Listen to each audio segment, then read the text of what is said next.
it's been tough this season finishing second. But some people would say that. Some people would be satisfied with that, but I'm not. So you have to get number one. Yes.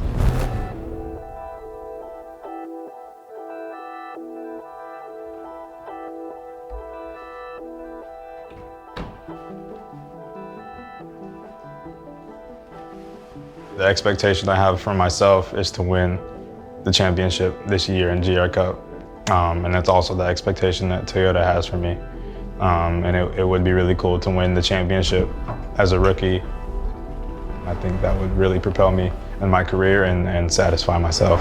So at this track, you really want to qualify well, like I said, because it's very difficult to pass here. I think with this being the first race and also having a lot of new drivers in the series, there's going to be a lot of yellow flags, and yellow flags come after wrecks or car failures or things like that. So there'll probably be a lot of those, but at least excluding yellow flags, I'd say you'd at least want to be within the top 5 to have a shot at winning the race.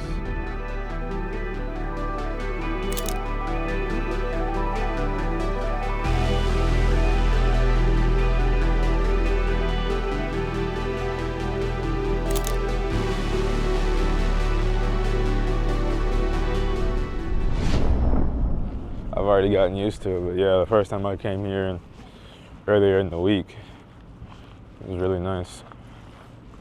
All the mountains surrounding the track, and this is one of the only tracks that you'll be able to watch from a spot and see most of the track.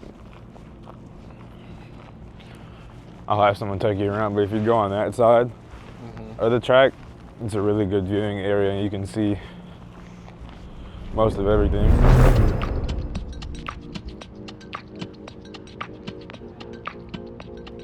When I first started, I just loved competition, single person competition. Like I tried basketball, I tried soccer, and those are all team sports, but I like just doing it all for myself. So my first taste of racing was inline speed skating. I did inline speed skating for 2 to 3 years, and then raced go-karts and then got some opportunities to come race cars. Yeah, this team is super serious, and all they want to do is win. So like you can look, we're all here earlier in the morning. It's 6:50. We're all getting the cars warmed up right here. The guys are here early this morning, putting the work in, getting the setup right on the car, so we're ready early for qualifying in the morning. You can look around the paddock as well. Like some of these guys, I don't even think they've showed up yet.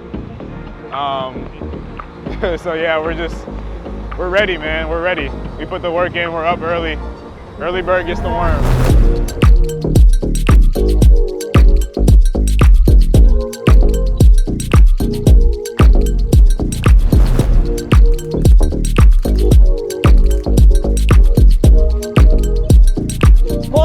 Racing was just always his thing. He was just always into cars, Hot Wheels in the beginning.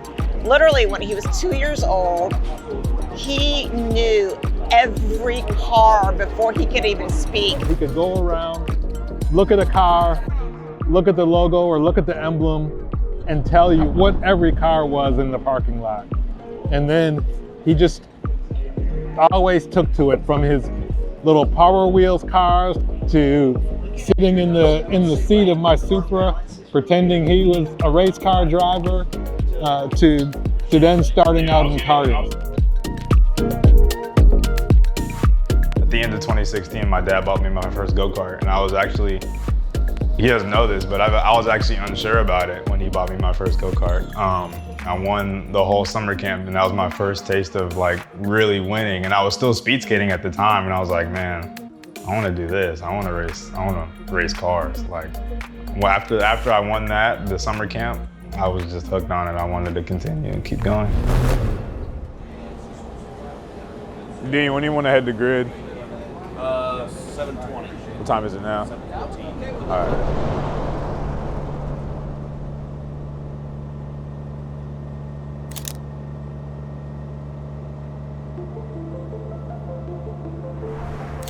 The feeling of losing, I hated it. I didn't like losing. I loved the feeling of winning.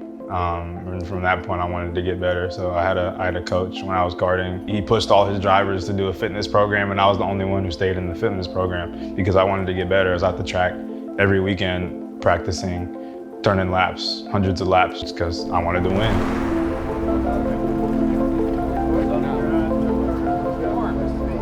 So Toyota GR Cup is a one-make series, so it's all Toyota GR86s, and it's a spec series. So all the parts that they give you, you can't make your own parts, you can't put your own parts on the car, it's all spec. Everybody's on the same car, same parts, same everything, so it really comes down to the driver, you know, who ends up winning and getting the championship and things like that. And that's really what I like about these one-make series and these spec series. It really brings out who the best drivers are. Get your engines roaring. We are here at the iconic Sonoma Raceway, moments away from the qualifying laps for the first race of the season.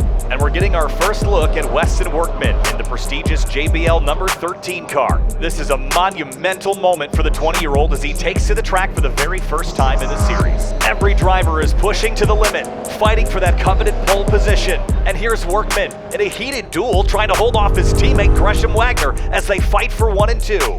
Wagner falters, and Westin snacks the pole position with the fastest qualifying time. What a stunning debut performance. He won! Pole! I couldn't tell, did he go faster than in the second, at the end, at the last lap? Yeah, that was as fast as last lap. Exactly, that's exactly what we were But He beat it yet again, man. That's going to be up to 14th place for the Nitro Motorsports driver. Good run there for Copeland Jay. has 5 of the top Everybody 9. else here, we just wait for the last couple of drivers to come across the stripe. We'll turn it. all right, bud. Way to start. I didn't think I was on pole. And Like, I didn't. and you got pole on the second to last lap, and then you went faster on the last lap. Oh, really? I didn't even know that. First qualifying of the season, just kind of solidifies your speed and pace for everybody around you. You know, you got a lot more respect. I think in race 1, everybody's going to be pretty calm. But we'll see. Things could change. That's just my anticipation. It was a 50.6. Is that what you ran? I think I did a 5. 50.5? Yeah. That's stupid. It is, yeah. So we've been working with Westin for about 4 or 5 months now. You know, he's the Toyota driver development driver. So he's driving the number 13 JBL car. We've done a lot of off-season testing with him. He's been amazing all through testing. You know, lots of sheer talent there. You know, his feedback, the way he interacts with the engineers, the coaches, the setup guys is really amazing. Just has a really good recipe for success there. So really showed. You know, he went out qualifying this morning and he's on pole. So yeah, he's doing good. My teammate Gresham Wagner, he's been pushing me and pushing me and pushing me to be better. And it's really going to be satisfactory when I'm able to beat him.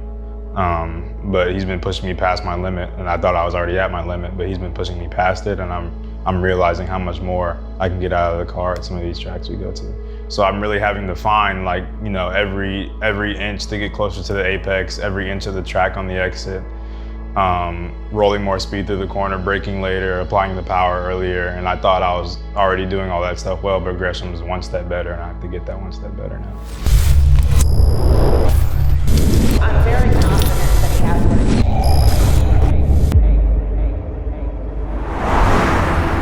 takes. This is it. No more warm-ups, no more practice. Westin Workman and Gresham Wagner in that front row as they come into turn 1. And look at this, Gresham Wagner makes his move. But Westin Workman isn't backing down. It's a battle at the front. One mistake and the lead could change hands. Workman's pushing hard, searching for that opening. But Gresham Wagner shuts the door, holding his ground. He crosses the line, takes the checkered flag, and claims his first victory of the season. Workman hangs on to P2, locking down a Copeland Motorsports 1-2 finish. The battles that were happening on track, race 1 in the books, what were the learning lessons? Definitely just to keep up with Gresham. I mean, I don't think anybody had anything for him today, but it was really cool to see Copeland Motorsports 1-2 in my JBL Toyota GR86. Who's going to be your biggest threat this season? I'd say Gresham for sure. Yeah, my teammate, yeah, he's super fast. I got to figure out where I can gain on him. We'll see you tomorrow, Westin. Thank you.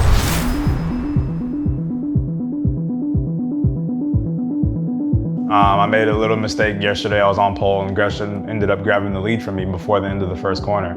And he ended up staying in first the whole race and winning. And at this track, there's not a lot of opportunities to pass. So as long as you can be in the lead, the better. So I knew that coming into today's race, and I changed my start procedure. There goes the green. Race 2 is underway in Sonoma. Westin Workman rockets off the line. Fired up after his narrow loss yesterday. I went on the power a little bit later to give him less of a run and then ran him a little bit wide coming up to turn 1 to hold the lead. He almost got it from me again, but I held the outside coming up into turn 2. Westin Workman expertly defends the corner, battling maintain his lead as Gresham Wagner hounds him. Workman continues to tear through corner after corner, but Gresham Wagner is relentless and sticking close. It's a high-octane duel. Workman's grip on the lead is tenuous. Wagner's chase is electrifying. Gresham was battling with a few cars behind me, and I got pretty excited because I got a sizable gap to him, and then his pace was just crazy. Meanwhile, Westin Workman, or we might have to start calling him Mr. Cool here at this point, because I don't think I've seen him put a tire wrong. He has withstood every ounce of pressure that Gresham Wagner has been able to throw at him, and Workman has just not blinked. Oh, but here comes Wagner. Contact for the race lead here in GR Cup North America. Wagner uses the chrome horn and drives on by Westin Workman, but they're still side by side, door to door, mirror to mirror on the backstretch. A thrilling lead change as Wagner storms past his teammate in the 13 car. But look at this, Wagner overshoots the corner and Workman seizes the moment to reclaim the lead. What a race so far, non-stop action. He's gonna try to get you here, Westin. He's gonna try to get you, he's gonna try to get you. There's not much time left in the race, and oh no, did Workman just not see Wagner as he slips inside and takes the lead right back as they head into the final lap. Wagner now commands the lead. All he needs to do is hold steady. Nothing but clear track ahead as he races in front of Workman toward the win. I was looking in my mirror. That was the biggest mistake. I was driving in my mirror the whole race, measuring the gap to him.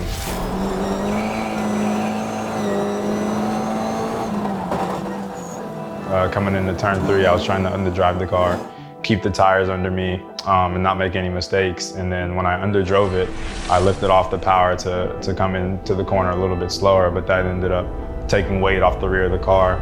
And then I got loose coming down into turn 3. I was offline going into turn 4. Gresham crossed me down that straightaway and ended up passing me down into turn 5, and he held the lead until the last lap of the race. And just like he did yesterday, it's going to be a Copeland Motorsports victory, and it's going to be a Gresham Wagner checkered flag. Now for P2 in the number 13 Copeland Motorsports machine, Westin Workman!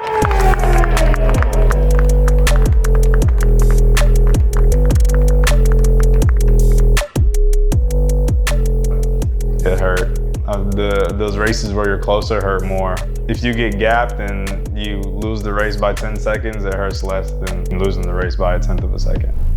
What do you feel like in your whole journey up to now, like your biggest challenges have been? We were kind of lost. I think that was the end of 2022. We were kind of lost on what we were gonna do the next year because we didn't have the funding to go pro racing, but we had the money to keep racing go-karts and doing, club level car racing. I got some support to race that series in 2023, and that really propelled my racing career because I did really well. I think that really saved my career, and now I'm here. Racing is super cutthroat. If you don't have enough money, you can't go race. If you're not good enough, you can't go race. So finding the funding and training myself and getting laps in every weekend is very important. Prioritizing racing over school. Racing has to work out for me. Or else what? Or else I won't be satisfied, or else, I don't know, I won't be able to do what I love for the rest of my life.